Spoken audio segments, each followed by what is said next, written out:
Hello বন্ধুরা, সকলে কেমন আছো? নিশ্চয়ই ভালো আছো। নতুন একটা ভিডিও নিয়ে চলে এসেছি। এটা হচ্ছে আমাদের বাগনাপাড়া স্টেশন। আমাদের জার্নি হচ্ছে মহাপীঠ তারাপীঠ। তো আমরা সকালবেলা বাগনাপাড়া স্টেশন থেকে বেরিয়ে পড়েছিলাম। তো এখানে 9:55 কি 10টার দিকে গাড়িটা ছিল, সেই মা তারা এক্সপ্রেস, ওইটা ধরি আমরা তারাপীঠের উদ্দেশ্যে রওনা হই।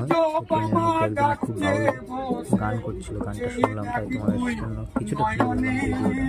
খুব সুন্দর গানটা হচ্ছিল।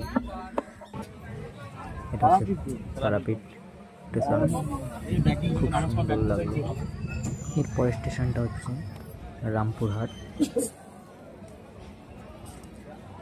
খুব সুন্দর, ভালো লাগলো।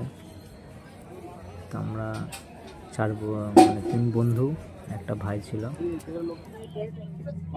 আমরা এই কজনে গেছিলাম তারাপীঠে।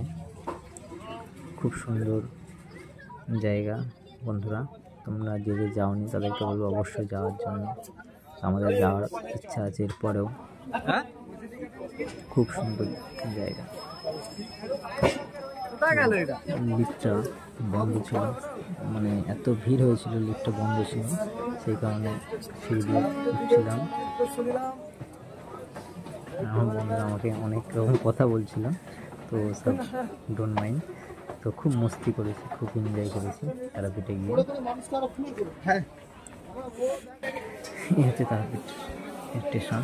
বাইরে স্টেশনটাও খুব সুন্দর, দেখতে পাচ্ছ তারাপীঠ মন্দিরের মতন মায়ের চূড়াটা এখানে তুলে ধরা হয়েছে।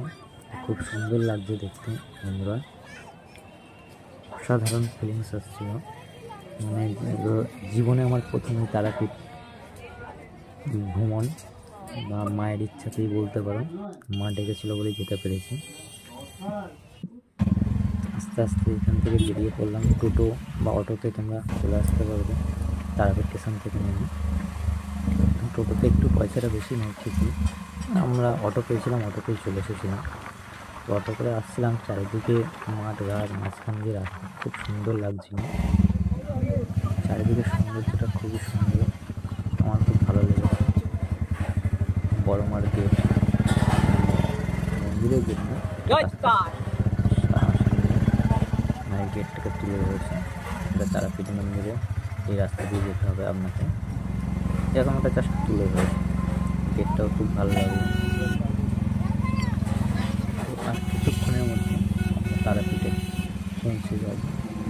কিন্তু বন্ধুরা কী বলবো, খুব ভালো লাগছে, মনের মধ্যে বিশাল একটা আনন্দ। অবশেষে নেমে পড়েছি তারাপীঠে। এবার রুমে গিয়ে ফ্রেশ হবো, ফ্রেশ